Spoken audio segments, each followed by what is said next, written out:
¡Soldados! Llegar hasta aquí ya es bastante. Pero nunca es suficiente.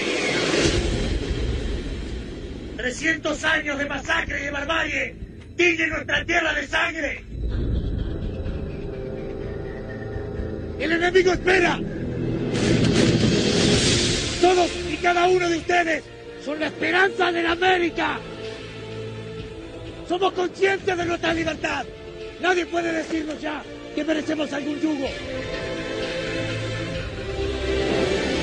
Nuestros hijos y los hijos de nuestros hijos recordarán este momento con orgullo.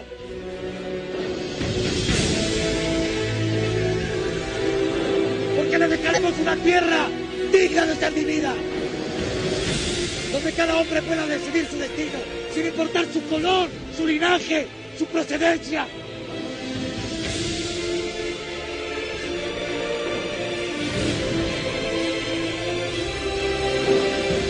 ¡Seamos libres! ¡Que lo demás no importa nada! ¡Viva la patria! ¡Viva la patria! ¡Viva la patria!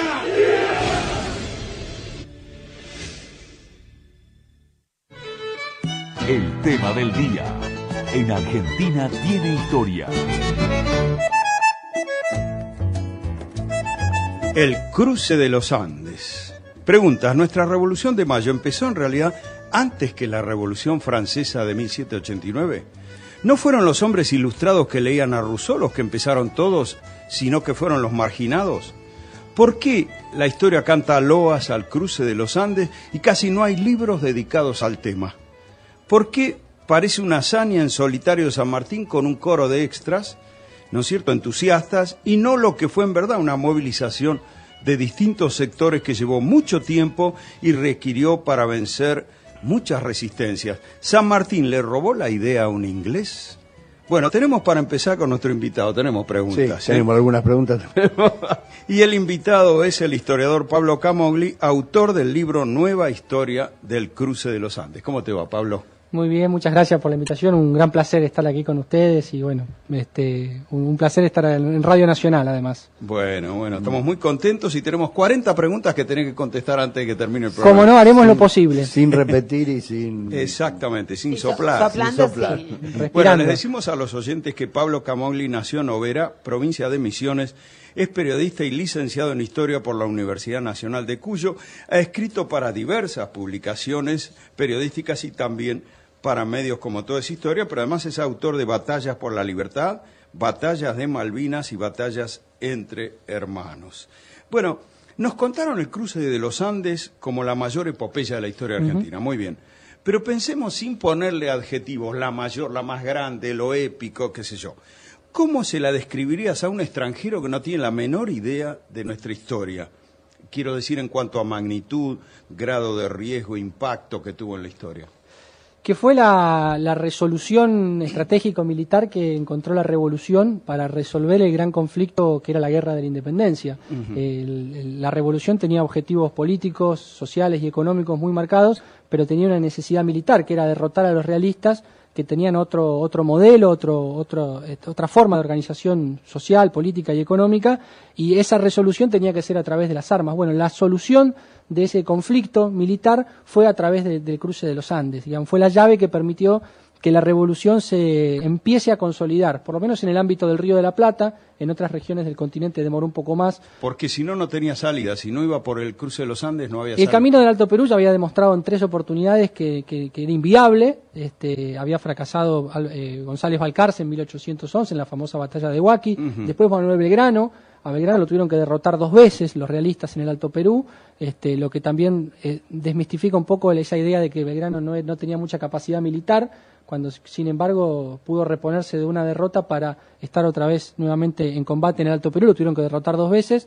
Y después Rondó en 1815, que es derrotado en Sipe-Sipe. O sea, era intransitable el camino por el Alto Perú por las dificultades logísticas, las dificultades ambientales. ¿Qué hubiera pasado si, por ejemplo, San Martín no emprendía el cruce de los Andes? ¿Qué te imaginas en una historia contrafáctica? ¿Qué podría haber pasado si no se encaraba por allí. Y que muy probablemente los que hubieran cruzado los Andes hubieran sido los realistas.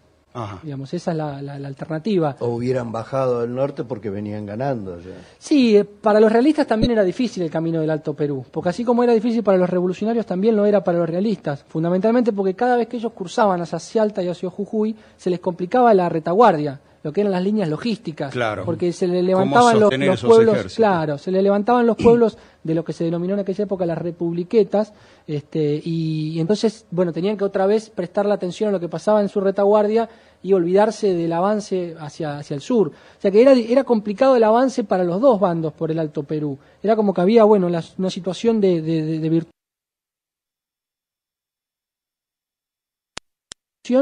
Se encontró por el camino de los Andes, que fue una idea que se venía pensando desde hacía tiempo atrás. No la inventó San Martín. No, San Martín ¿La no afanó?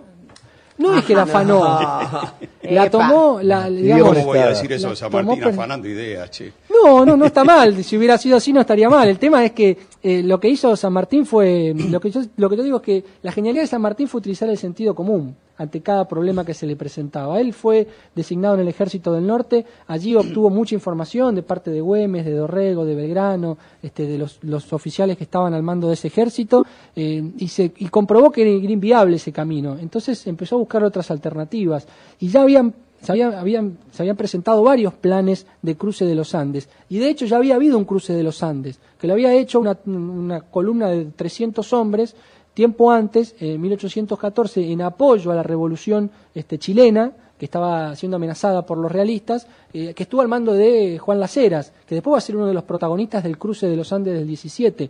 Y antes de eso, en 1811, 200 chilenos vinieron a Buenos Aires a apoyar a la revolución de Buenos Aires. O sea que la operación militar de cruzar los Andes con tropas no era una novedad, ya se había realizado. Lo que no se había realizado antes todavía San Martín se entera por ingleses, ¿no?, de algún plan. Hay 3 planes ingleses al respecto de operaciones a través de los Andes. El famoso es el plan Maitland, que Rodolfo Terraño ha difundido mucho, que no tiene similitud con el de San Martín porque contemplaba una operación naval sobre el río de la Plata y sobre Chile, y en todo caso enviar tropas de Buenos Aires hacia Chile como apoyo, pero era más una operación naval que una operación terrestre.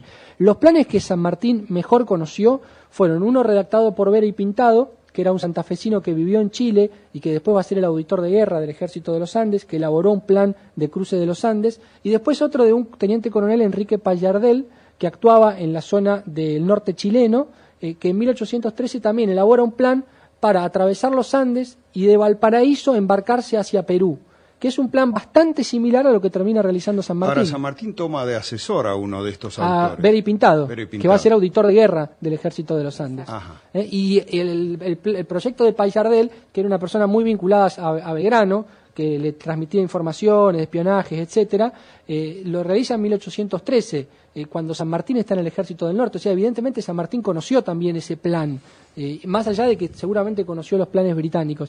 Entonces, con todo ese cúmulo de información, más la experiencia en campo que tuvo en el Ejército del Norte, el sentido común le indicaba que la única alternativa estratégica era probar suerte a través del cruce de los Andes. En un principio para apoyar la Revolución Chilena, que todavía en octubre de 1814, con el desastre de Rancagua, recién en ese momento cae la Revolución Chilena. Pero hasta ese momento, Chile estaba en manos de los revolucionarios. O sea que era cuestión de, como dijo San Martín en una carta, formar un ejército pequeño y bien disciplinado para apoyar a los chilenos, terminar de expulsar a los realistas, consolidar la revolución en Chile y de allí formar la escuadra para ir al Perú. Después se le cambian los planes porque cae la revolución chilena. ¿Pero cuántos cruzan los Andes? ¿Cuántos? ¿Qué número de gente integrada? 4.000 y pocos soldados, 4.080 soldados. Es un ejército muy pequeño, más unos 1.500 milicianos, que son los que ayudan en el cruce para el traslado de las mulas, sobre todo con los cargamentos. Pero es un ejército muy pequeño. Sí, como ejército, pero si vos tenés que imaginarte 4.000 y pico de personas cruzando en esas condiciones la cordillera, es monstruoso. Inaudito, sí. Digo, yo te invito a que hoy juntemos a 4.800 personas a caballo que quieran hacer ese cruce y no las encontrás. Bueno, Camogli lo hizo, pero en un autito. Yo lo hice en un Ford Sierra, lo intenté hacer en un Ford Sierra en enero, en la misma fecha que se hizo el cruce de los Andes, en un Ford Sierra modelo viejito, pero que andaba en una ruta asfaltada, y llegué a Punta de Vacas y primero me agarró la lluvia, después el viento, el auto empezó a moverse, tuve que frenar y volver, no pude cruzar. Y esa experiencia que me pasó me llevó a pensar, si yo no puedo hacer el cruce en pleno siglo XXI, en un auto, con todas las condiciones que tenga, una ruta, ¿cómo hicieron estos tipos hace 200 años? Y además que se han intentado estos cruces. De hecho, hay algunos que se hacen todos los años. Que lo han hecho, pero son grupos pequeños. Estamos hablando de que la expedición más grande creo que debe tener 50 personas. Sí, más o menos. Con toda la furia. Algunos la han hecho solitos, como el expresidente de origen árabe, como Carlos Menem, que la hizo prácticamente solo. Pero había que cruzar y pelear después. Pero no solo pelear después, había que cruzar peleando. Porque eso es algo que pocas veces se dice. El cruce de la cordillera, las dos columnas principales, lo hacen peleando, porque las guardias fronterizas están en el límite de la cordillera. Ajá. Y hay que ir corriéndolas permanentemente, esas guardias, hasta llegar al otro lado de la cordillera, al llano, digamos, donde se desarrolla el combate de Chacabuco. ¿Y cómo llegaron al otro lado? ¿Hechos pelota, no? Y llegaron con bastante dificultades. Si Boca viaja en un avión a jugar unos partidos, llegan mareados. Y dicen no. Y llegaron menos, pero también hombres eran los de antes, Alfred. Totalmente. Ahora somos puras representaciones. La caricatura. La sombra ya pronto será. Aquellos eran de bronce. Claro. Cuando San Martín va a Mendoza, ¿tiene el apoyo de Buenos Aires o lo hace a pesar de...? No, en un principio no tiene el apoyo de Buenos Aires y por eso él monta todo un modelo productivo, económico, social, político, que le permite ir formando el ejército de los Andes en el convencimiento de que en algún momento la conducción central de la guerra se va a dar cuenta de que el camino del Alto Perú es inviable y que la única alternativa es el ejército de los Andes. O sea que él casi se manda por su cuenta. Él se manda por su cuenta. Tiene un apoyo muy fuerte en Buenos Aires, que es Tomás Guido, que va a ser secretario de guerra durante el gobierno de Pueyrredón, que es el hombre que permanentemente está fogoneando la idea acá en Buenos Aires y es el que la mantiene viva. Y San Martín en varias oportunidades envía emisarios a Buenos Aires a negociar un apoyo más decidido de Buenos Aires. Va a viajar Ignacio Molina, también va a bajar Álvarez Condar con su momento, Tomás Guido, por supuesto, y él no consigue mucho apoyo, más allá de que le envían algunos uniformes cada tanto, le envían tropas. ¿Todavía pesaba Carlos María de Alvear? Carlos María de Alvear va a pesar hasta comienzo del 15. Cuando él Alvear hace modifica la estructura militar, lo coloca a San Martín bajo su mando directo, porque hace una división del territorio. Además lo reemplaza a San Martín como gobernador de Cuyo. Eso genera un cabildo abierto de apoyo hacia San Martín, tanto en Mendoza como en San Juan. San Luis después va a mandar también una adhesión. Y ahí empieza a consolidarse políticamente la figura de San Martín. San Martín se demuestra el poder político que tiene en el Congreso de Tucumán, porque el diputado que preside el Congreso el 9 de julio es Narciso Laprida, que era diputado por San Juan. Y el diputado que es electo director supremo es Juan Martín de Pueyrredón, que va en representación de San Luis, que eran provincias de Cuyo. Y otro diputado muy importante fue Tomás Godoy Cruz, que era el diputado de Mendoza. O sea que en el Congreso de Tucumán se ve muy fuerte la presencia política de San Martín. Y es en ese Congreso en donde se termina de definir que la estrategia tiene que ser por los Andes. Vamos a ver, en unos instantes seguimos conversando con nuestro invitado de hoy, el historiador Pablo Camogli, que hizo el libro sobre el cruce de los Andes. Vamos a ver un poco ese San Martín político, que después se presenta para la historia como el tipo que no se quiso inmiscuir en los asuntos de política interna, está contradiciendo ese político que era San Martín. Y por otro lado vamos a ver qué pasó después respecto de la construcción de un San Martín homérico, que la historiografía liberal lo inventó como un genio único, pero que vos no coincidís con eso. Lo vamos a ver en un ratito con nuestro invitado de hoy, Pablo Camogli. Seguimos con nuestro invitado de hoy, el historiador Pablo Camogli, y a propósito de su libro Nueva Historia del Cruce de los Andes. Bueno, hay un San Martín que la historia lo registra como el militar y como el hombre que no quiere las divisiones internas y prefiere irse. Y detrás de eso yo olfateo el mal olor de la política como algo sucio. Es decir, lo que enaltece a San Martín sería que en un determinado momento se habría abstenido de todo proyecto político. Y creo que no es el verdadero San Martín, el tipo que se abstiene. Él tenía un proyecto de poder y es mejor decirlo y saberlo para entender que la política no es algo sucio, digamos, que la política necesita proyectos de poder para ejercerse, ¿no? Digo porque la historiografía nos dejó un San Martín que austero, despojado, de Villiquen, se exilia. un San Martín de Villiquen. Claro, Entonces es interesante que vos analices esa captura del verdadero San Martín. Sí, hay una apropiación de la figura de San Martín por parte de la historiografía liberal que responde a un contexto histórico. Digamos, bueno, estaban fundando una nueva nación, y esa nación necesitaba un pasado glorioso, y el pasado glorioso que tenían en la mano era San Martín y esta operación del cruce de los Andes. El problema era que el proyecto político de San Martín entraba en contradicción con el de los liberales que hicieron esta nación a la segunda mitad del siglo XIX.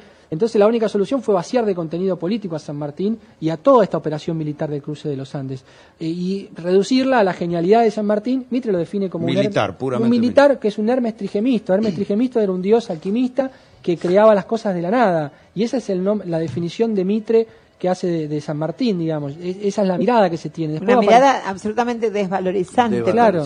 En tanto crece un determinado perfil, se desdibuja la maestría del conductor. Claro. Y después aparece el santo de la espada, ¿no? Esta mirada geográfica de San Martín como una deidad prácticamente, y no como un hombre de carne y hueso que actuó políticamente en un contexto determinado.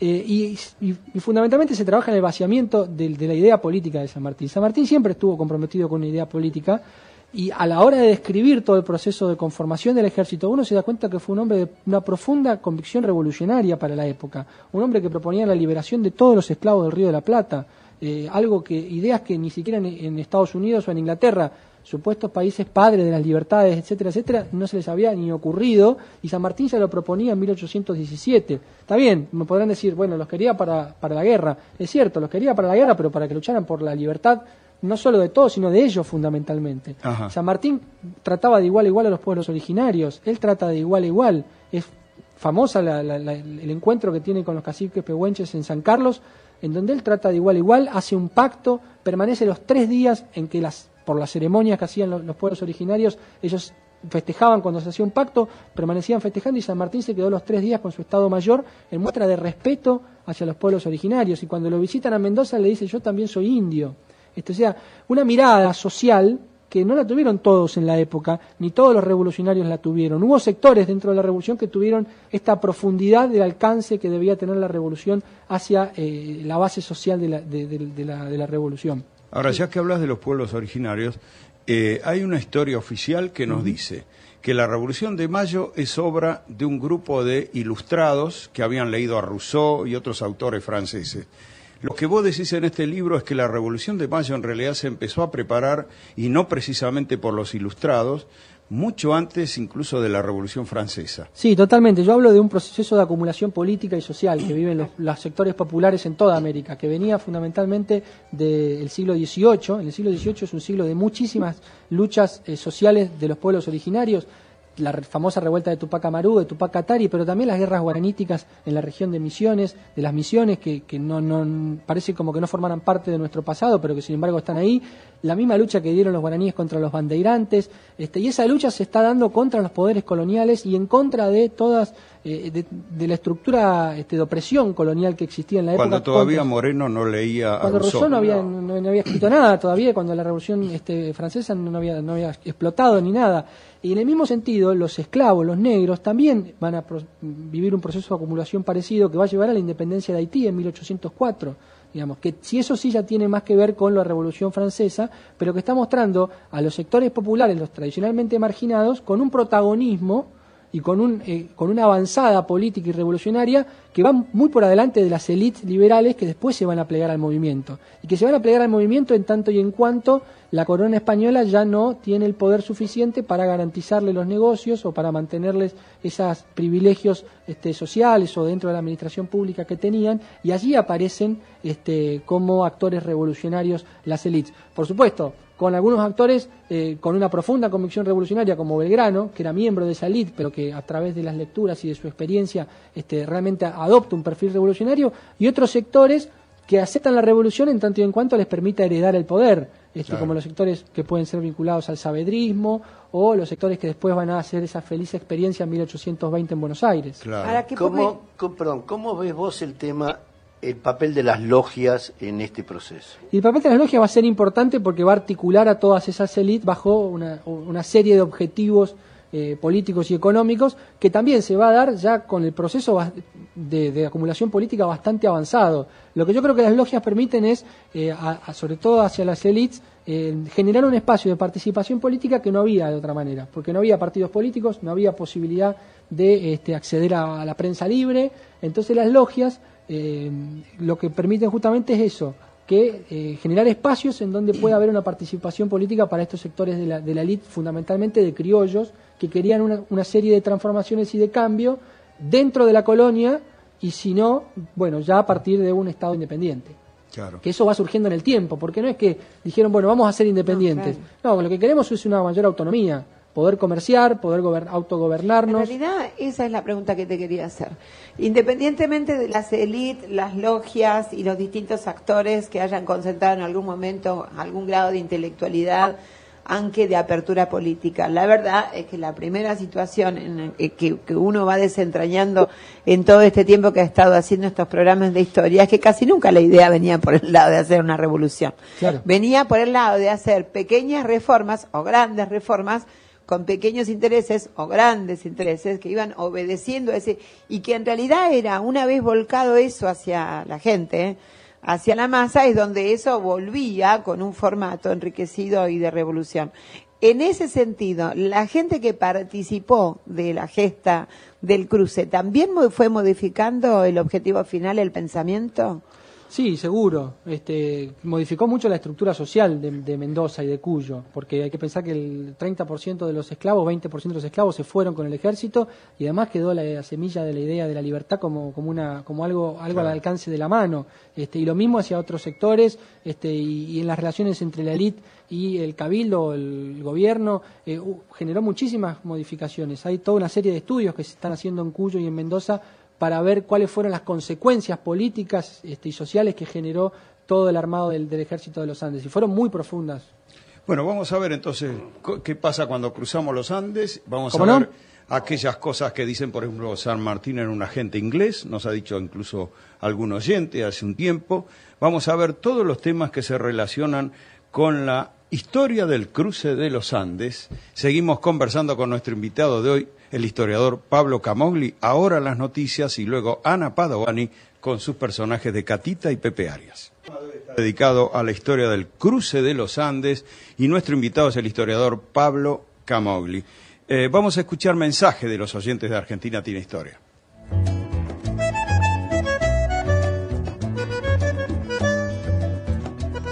Lo que yo pude recordar cuando vi la película sobre San Martín es la extracción que tenían los soldados que lo acompañaron. Eran los más pobres, los más negros, aborígenes, los que realmente no tenían nada para perder, excepto esa noción incipiente de patria.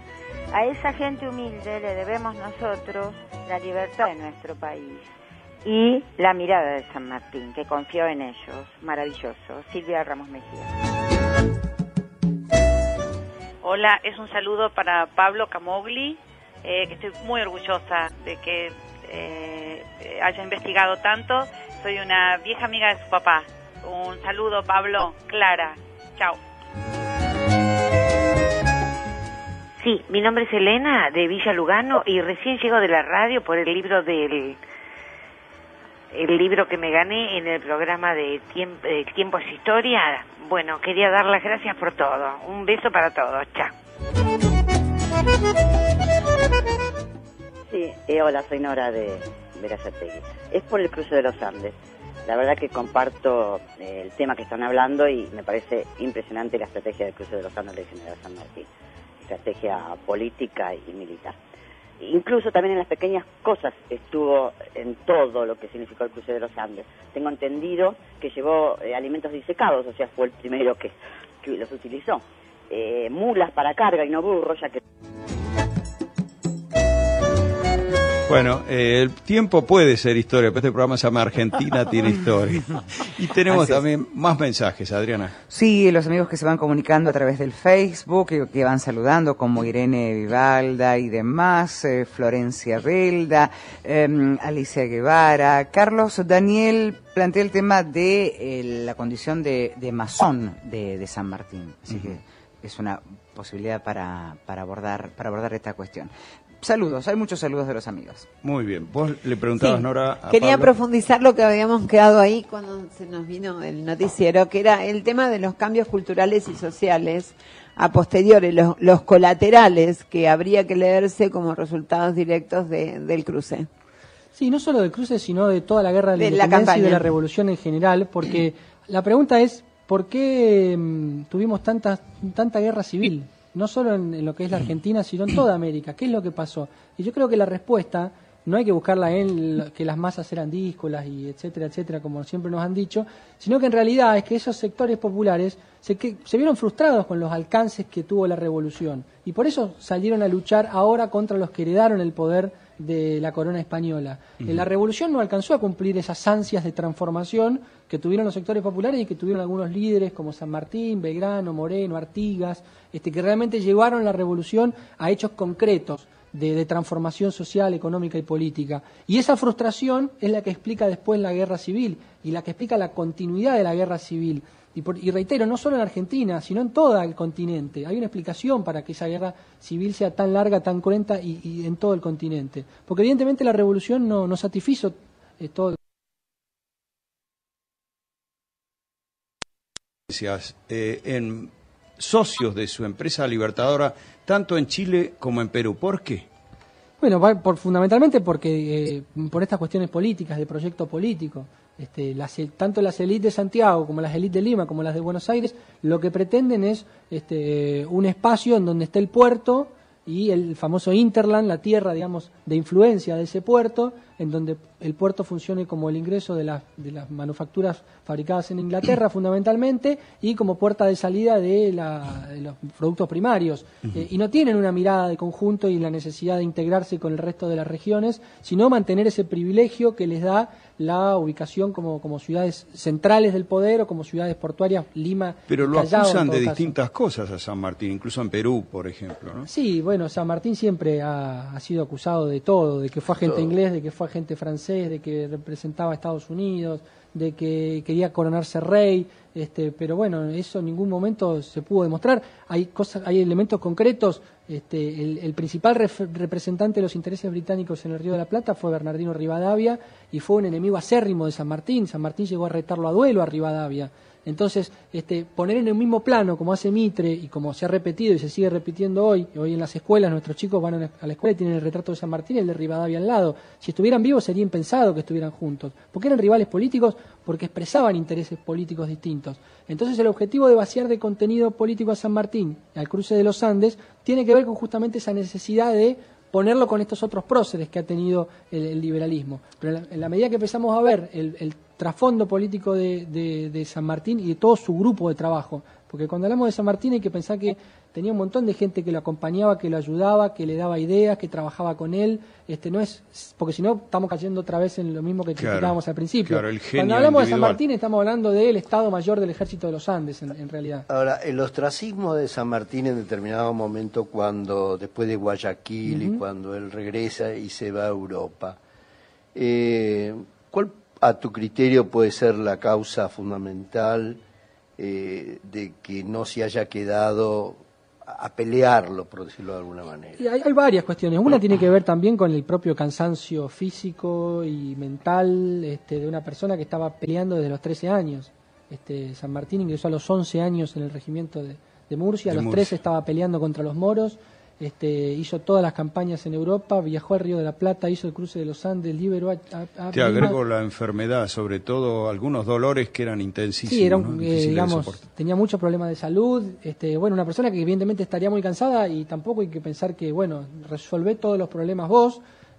Cuando él vuelve del Perú no tenía apoyo político, acá gobernaba Rivadavia, si bien estaba Martín Rodríguez, pero Rivadavia era un poco el numen de toda esa... Y era su enemigo, digamos. Claro, Y era su enemigo. Entonces él no tenía ningún apoyo como ¿para qué? Para reiniciar la guerra civil. Y por ahí él ya no tenía la fuerza suficiente, el ánimo como para ponerse al frente de un ejército. Pero no es entonces que él no quería una guerra fratricida, digamos, como se dice, no quería que los hermanos... Él tenía un proyecto, era un militar, peleaba y sabía que hay que matar en una guerra. Exactamente. El problema de él era que el proyecto político él no tenía con quién sostenerlo, digamos. Y en ese momento ya no había una base política para él de sustentación, y por eso él sí vuelve en el 29, cuando está Dorrego, porque ahí él ve... ¿Por qué vuelve en ese momento? ¿De casualidad? No, vuelve porque ve que han cambiado las condiciones en el Río de la Plata. Ya no está más Rivadavia, está gobernando Dorrego. Se empieza a hablar de otra vez reconformar esa alianza entre provincias a través del federalismo. Y cuando él llega al Río de la Plata se da cuenta que se encuentra con que el gobernador ya no está más, que fue fusilado, que hay un gobierno autoritario como el de Lavalle, que quiere imponerle al resto de las provincias un gobierno nacido en Buenos Aires por la fuerza de las armas, y él decide no bajar y regresar. Si eso no es comprometerse políticamente con lo que está pasando en el Río de la Plata, no sé qué esperaban, que se tire nadando del barco. Fue un gesto muy importante. Claro, es un gesto político fundamental. Él viene al Río de la Plata después de años y no baja en Buenos Aires, baja en Montevideo. Y Lavalle lo invitan a sumarse y él dice que no. No solo él, Tomás Guido también. Lavalle lo invita a Tomás Guido a sumarse a su gabinete y Tomás Guido le dice que no.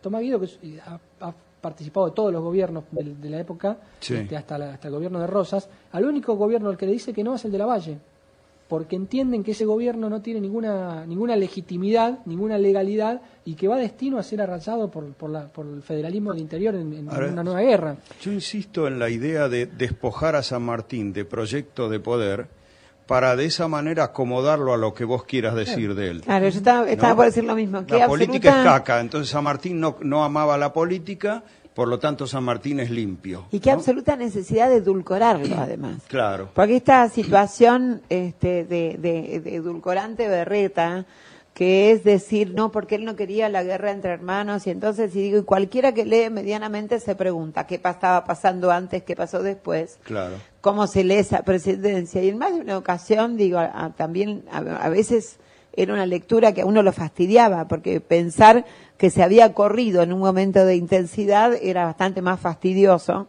y mucho menos ejemplo que decir no quiero guerra entre hermanos, porque la guerra iba a pasar igual, con él o sin él. Además es un mensaje claro hacia la sociedad. Si el máximo prócer de tu país no se mete en política porque no le gusta, vos no te metas yo en política. Claro, la política no, porque es una porquería. Claro, entonces ahora es una lectura, nosotros no podemos dejar de desconocer, es una lectura que solo puede darse en este contexto que estamos viviendo nosotros en estos últimos años. Era imposible llevar a cabo un programa de radio donde estuviéramos diciendo este tipo de cuestiones y dando estas discusiones de resignificación, ya no del prócer, sino del hombre político, de los hombres políticos que hicieron esta cuestión, porque la del prócer también endurece.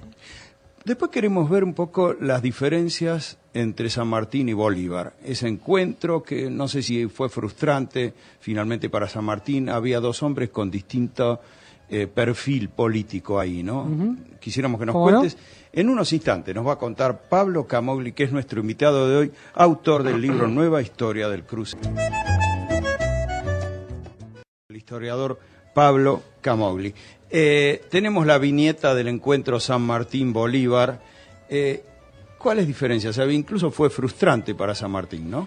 Se habla mucho de los misterios de Guayaquil cuando se habla de ese encuentro, y en realidad no hay tantos misterios. Hay que ver un poco cómo llegaban los dos próceres libertadores a ese encuentro, y uno se puede dar cuenta que el resultado era previsible, porque San Martín llegaba muy desgastado, gobernando Perú, con muchos problemas internos en Perú, sin base de sustentación política en el Río de la Plata, que ya no existía un poder central en el Río de la Plata. En Chile O'Higgins también estaba tambaleando, de hecho va a caer poco tiempo después del retiro de San Martín de Perú. Tenía problemas dentro del ejército, con algunos sectores que ya estaban como minando su conducción, fundamentalmente a través de la figura de Las Heras, de Juan Las Heras. Y por el otro lado venía Bolívar, con todo el poder que le daba la unidad de la Gran Colombia, con una determinación del Congreso de la Gran Colombia de denominarlo presidente, libertador, de encomendarle la tarea de terminar de derrotar a los realistas en América. Entonces hay dos personajes que llegan con dos bases de sustentación muy distintas, y en la mesa de negociación, bueno, habrán puesto las cartas sobre la mesa y era evidente que políticamente el que tenía el poder en ese momento era Bolívar. Y yo no sé si fue tan frustrante para San Martín. Yo creo que San Martín en realidad sintió como un gran alivio saber que el ejército iba a quedar en manos de Bolívar y que la guerra de la independencia la iba a poder terminar Bolívar sin ningún problema.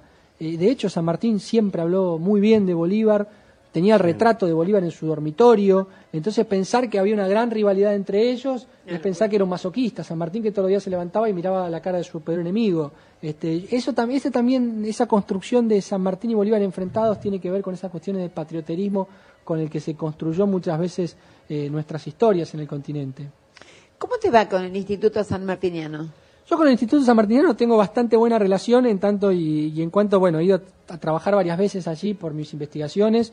Me he ganado un premio una vez del Instituto San Martiniano por un trabajo que hice sobre un análisis doctrinario sobre la conformación del Ejército de los Andes, en donde analizaba las distintas teorías que se aplicaron a lo largo de la historiografía para explicar cómo se originó ese cruce de los Andes. Y un poco la conclusión de ese trabajo es la necesidad de escribir este libro. Allí gané una mención en un concurso que se hizo, pero nunca tuve demasiado contacto tampoco. ¿De tu libro no les regalaste un ejemplar o sí?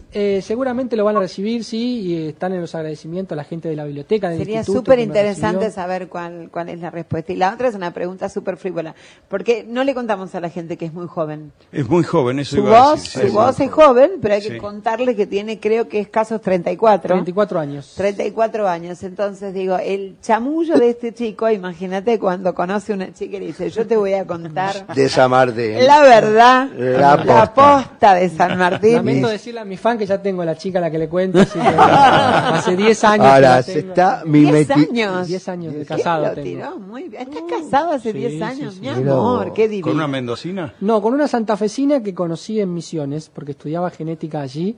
Y yo me quería casar el 3 de febrero, que es el aniversario de la batalla de San Lorenzo, pero era sábado, así que nos casamos el 2 de febrero. Y tiene unas patillas sanmartinianas. Claro, ya se está empezando mi Martín. Tiene las patillas sanmartinianas. Se llama Martín porque ponerle San Martín iba a ser demasiado. Pero todo tiene que ver con todo. Bueno, entonces las fans abstenerse, pero todo lean esto... el libro, eso sí. Todo es, claro, compren el libro y todo esto le pasa con 34 añitos.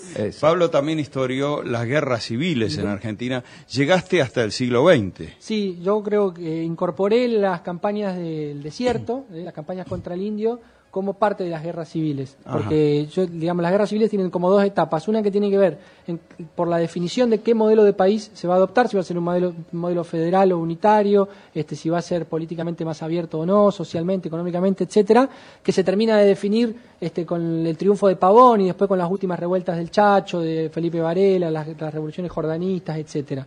Y después la segunda etapa de la guerra civil tiene que ver por la territorialización del espacio. Una es la lucha por la la nacionalización de Buenos Aires en 1880 y la otra es la conquista que el Estado argentino hace de los espacios que considera propios y que hasta esa época pertenecían a los pueblos originarios, la Patagonia y el Chaco, que es una campaña del desierto que muy pocas veces se hace referencia. Sí, se conoce poco. Y que se extiende. Poco tiempo después. Claro, fue poco tiempo después, pero se extiende en cuanto a ocupación militar hasta 1914, perdón, por eso yo hablo de 100 años de guerra civil, porque el primer combate es en 1813 y el retiro de las últimas tropas de la frontera chaqueña, formoseña, es en 1914. Te propongo, Pablo, escuchar qué nos dicen los oyentes de Argentina Tiene Historia. Sí, buenas tardes. Habla José de Patagones. Mi pregunta para el historiador que está hoy en el programa, yo leí algo así como que los verdaderos padres de San Martín fueron Carlos María de Alvear y Rosa Guarú. Creo que lo menciona Chumbita en la historia y García Hamilton. ¿Qué hay de cierto en eso? Gracias. Hola, habla Héctor de Chivilcoy. Quiero saber qué opinión tiene el disertante sobre el doctor Sellán, creo que algo así era, cuyo nombre no me acuerdo, que se dedicó a denigrar directamente a San Martín.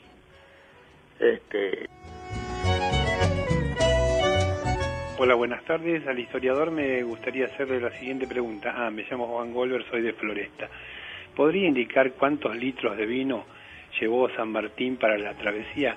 No es un chiste, en realidad lo tenía contemplado en el menú por cada soldado. Bueno, muchas gracias, Juan Golver de Floresta. Lo más maravilloso del cruce de los Andes está dado en el parte de guerra que da el propio San Martín. En 24 días ascendimos a la cordillera más alta del planeta y sigue. Hola, sí, enorme programa como siempre. Martín fue un agente inglés, que es una mentira absoluta, porque una cosa es mirar el sistema más avanzado de aquella época, que no era el feudalismo español, sino el sistema de Inglaterra, y otra cosa es convertirse en un agente inglés y de los intereses británicos, que eso nunca fue San Martín. ¿Qué hicieron los norteamericanos? Los echaron a patadas a los ingleses, pero cambiaron su sistema político.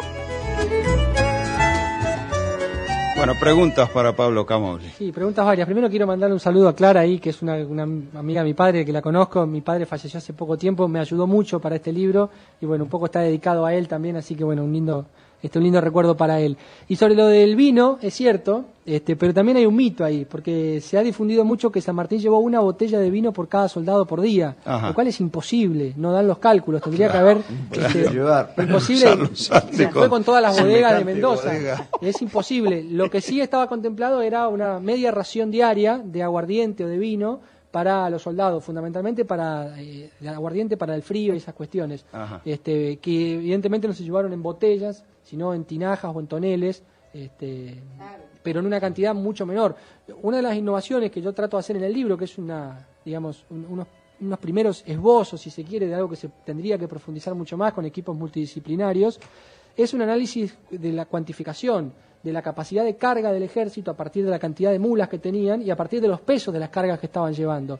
Entonces, para ver si todo lo que se dice que se llevó, se lo pudo llevar o no. Yo creo que no. Todo eso que se dijo que se estaba llevando no se pudo llevar. Entonces, la pregunta es, ¿llevó menos cosas?